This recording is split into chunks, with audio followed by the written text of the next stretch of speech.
أكلتنا لليوم الطربوج بهيدا الشكل المرتب والطيب كتير وأطيب من المعامل يا صبايا، وأطيب من اللي بنشتريهم من برا. صحيح هيدا الوصفة كتير بسيطة بس إلها ذكريات حلوة بطفولتنا. هيك كنا أحلى معنا ناخد 250 ونشتري الطربوج. وهي كمان الشكل التاني المغطاية ببرش جوز الهند.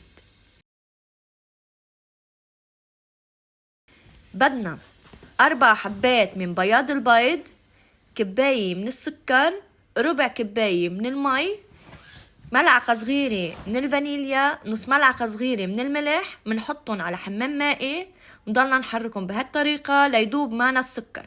بياخدوا تقريبا دقيقة ونص لدقيقتين. اهم شيء انتو هيك اعملوهم بملمس ايدكم يكون معكم السكر دايب. اوكي، منشيلهم بنرجع بنحطهم بالخلاط وبنخفقهم على اعلى السرعة عندكم بالخلاط.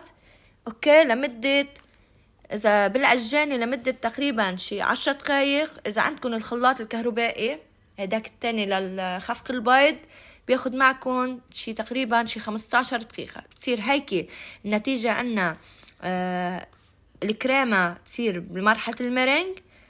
اوكي، وبنحطون على بسكوت مثل ما انتو شفتوا بالفيديو. والشوكولا من دوب الشوكولا بالميكروويف لمدة دقيقة او على حمام مائي كمان، ونحط معهم ملعقتين من الزيت النباتي.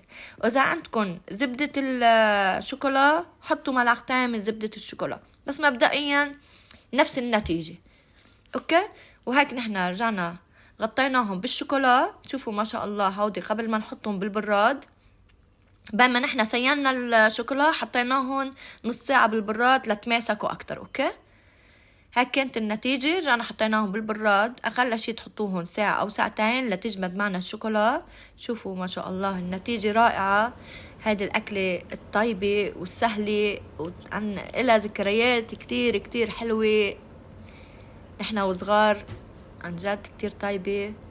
جربوها وصحتين وألف عافية.